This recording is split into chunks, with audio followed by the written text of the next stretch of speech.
இன்றைய தினம் திராவிட முன்னேற்ற கழகத்தைச் சேர்ந்த மகளிரணி செயலாளரும் மக்களவை உறுப்பினருமான மரியாதைக்குரிய திருமதி கனிமொழி அவர்கள் ஒரு கருத்தை சொல்லியிருக்கிறாங்க. இப்போ தமிழ்நாட்டை சேர்ந்த ஒருவருக்கு துணை ஜனாதிபதி இன்றைக்கு தேசிய ஜனநாயக கூட்டணி அறிவிச்சிருக்குது, என்டி அறிவிச்சிருக்கிறாங்க. அதில் நமக்கு ஒரு வாய்ப்பு கிடைக்குது. தமிழ்நாட்டை சேர்ந்த ஒருவர் உயர்ந்த பதவி வருவதற்கு ஒரு வாய்ப்பு. ஆனால் இன்றைக்கு திருமதி கனிமொழி அவர்கள் அவர் ஆர்எஸ்எஸ் சேர்ந்தவர். திரு சிபி ராதாகிருஷ்ணன் அவர்கள் ஆர்எஸ்எஸ் சேர்ந்தவர்.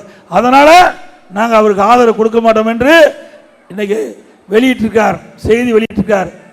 திருமதி கனிமொழி அவர்களே, இதே 1999ஆம் ஆண்டு பாரதிய ஜனதாவோட கூட்டணி வச்சிருந்தீங்க. பாரதிய ஜனதா ஆட்சிக்கு வந்தது.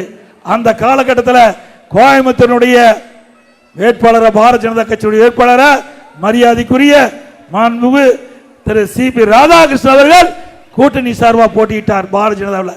அப்போ திமுக பாரதிய ஜனதா கூட்டணி சார்பாக மரியாதைக்குரிய திரு சிபி ராதாகிருஷ்ணன் போட்டியிட்டார். அப்பொழுது திராவிட முன்னேற்ற கழகம் இவருக்கு பிரச்சாரம் பண்ணி வெற்றி பெற செய்தீங்களே, அப்பெல்லாம் ஒரு ஆர்எஸ்எஸ் தெரியலையா?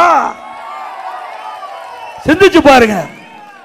அவர்களுக்கு வேணும்னா அதுக்கு தகுந்த மாதிரி வளைந்து கொடுத்து பொய்ய பேசி அவர்கள் அதை காரியத்தை சாதிக்க பார்ப்பார்.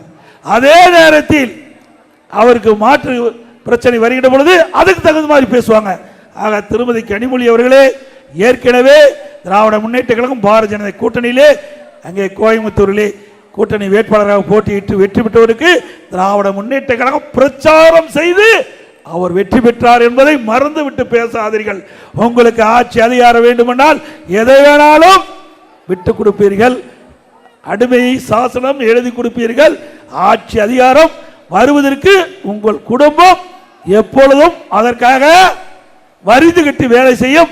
இப்பொழுதும் அப்படி நீங்கள் வேண்டுமென்றே திட்டமிட்டு அவரை மரியாதைக்குரிய திரு சிபி ராதாகிருஷ்ணன் அவர்களை உங்களுக்கு வாக்களிக்காவிட்டால் பரவாயில்லை, ஆனால் அவரை அவதூறாக பேச வேண்டாம். தமிழ்நாட்டை சேர்ந்த ஒருவருக்கு உயர்ந்த பதவி கிடைக்கிற ஒரு வாய்ப்பு இருக்குது.